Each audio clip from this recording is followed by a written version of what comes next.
42 জন মানুষ, তার মধ্যে আমাদের তরুণ নারী পুরুষ সবাই রয়েছে, শিশু নারী পুরুষ সবাই রয়েছে। আর তরুণরা নতুন করে ধূমপানে আসক্ত হওয়া মানে আমরা আমাদের ভবিষ্যৎ প্রজন্মকে তামাকমুক্ত করতে পারছি না। এবং আমাদের ভবিষ্যৎ প্রজন্ম তাহলে আমরা কী আশা করছি?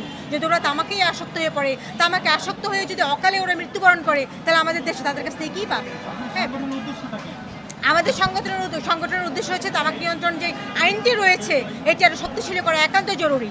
তামাক নিয়ন্ত্রণ আইন প্রণীত হয়েছে 2005 সালে এবং 2013 সালে আবার সংশোধন হয়েছে, কিন্তু তারপরে স্বাস্থ্য মন্ত্রণালয় থেকে কিছু সংশোধনী নিয়ে আসা হয়েছে WHOর FCTC অনুযায়ী, কিন্তু এখনও সেই অনুযায়ী সংশোধনগুলো এখনও পাশ করা হচ্ছে না। তা আমাদের আজকে ওদের দাবি হচ্ছে যে সংশোধনীগুলো আনা হয়েছে এটা যাতে দ্রুত পাশ করা হয়। দ্রুত পাশ করা হলে তাহলে আমরা আমাদের তরুণদেরকে তামাকের বিষাক্ত ছোবল থেকে আমরা রক্ষা করতে পারবো। এটা হচ্ছে আমি সিদ্ধেশ্বরী কলেজের উপাধ্যক্ষ হিসাবে, একজন শিক্ষক হিসাবে মনে করি আমার প্রতিষ্ঠানের মতো আমার প্রতিষ্ঠানকে আমি এতটুকু এনশিওর করেছি আমার প্রতিষ্ঠান ধূমপান মুক্ত, এবং আমি মনে করি বাংলাদেশের প্রতিটি শিক্ষা প্রতিষ্ঠান তথা প্রতিটি প্রতিষ্ঠান ধূমপান মুক্ত হয়। শুধু প্রতিষ্ঠান না, এটা দেশের প্রতিটি জনতাকে জাগ্রত করতে হবে যে ধূমপানের মারাত্মক দিকগুলো কোথায়। আমরা যেটা করতে পারি এখন 18 বছরের নিচে যারা আছে, প্রথমত আমরা শুরু করতে পারি 18 বছরের নিচে যারা আছে তাদেরকে ধূমপান বা ড্রাগস জাতীয় বা তামাক জাতীয় কোনো কিছু বিক্রয় করা থেকে কঠিন শাস্তি দিতে পারি। যারা বিক্রয় করবে তাদের বিরুদ্ধে ব্যবস্থা করতে পারি। এই আইনটা যদি সমাজে ঠিকমতো প্রতিষ্ঠিত হয়, আমি মনে করি ধীরে ধীরে এই ছোট থেকে তো আস্তে আস্তে ধীরে ধীরে এই অভ্যাসটা হচ্ছে।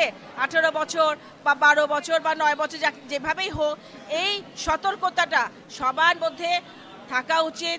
সবাই আমরা সতর্ক হব এবং এই ধূমপান মুক্ত, তামাক মুক্ত, ড্রাগস মুক্ত একটা সুন্দর বাংলাদেশ গড়ার প্রতিশ্রুতিবদ্ধ হই।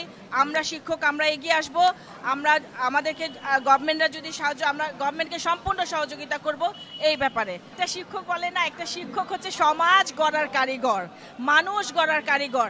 মানুষকে শুধু পড়াশোনা শেখানো তো উচিত না, তাদের মোটিভেট করা, তাদেরকে প্রতিটা কাজে, তাদের স্বাস্থ্যের প্রতি কোনটা খারাপ কোনটা ভালো, তাদের পরিবারের সাথে কিভাবে সম্পর্ক রাখা উচিত, সব কিছুতে তাদের মোটিভেট করতে হবে, কাউন্সিলিং করতে হবে।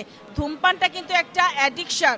এই অ্যাডিকশানের জন্য শিক্ষকদের, আমরা যদি শিক্ষা প্রতিষ্ঠানে এই কাউন্সিলিংয়ের মাধ্যমে স্টুডেন্টদেরকে বা এই ছাত্র জনতাদেরকে কাউন্সিলিং করি, তাদের মোটিভেট করি, আমি মনে করি ইনশাল্লাহ আমরা সফল হব। আজকের এই উদ্যোগ সফল হবে ইনশাল্লাহ। সিদ্ধেশ্বরী কলেজ ছাত্র দলের পক্ষ থেকে এত সুন্দর একটি অর্গানাইজ এবং আয়োজন করার জন্য আমরা বলতে চাই ছাত্র সমাজের সকলকে যে একটি তামাক মুক্ত, এবং যে আপনারা দেখবেন যে ইতিমধ্যেই একটি সমাজে ইয়াং জেনারেশন ছাত্ররা যে নেশাগ্রস্ত হয়ে পড়ছে এবং তামাকের প্রতি যে আসক্ত হয়ে পড়ছে, তার বিরুদ্ধে আজকের যে অর্গানাইজ এটা খুব সুন্দর।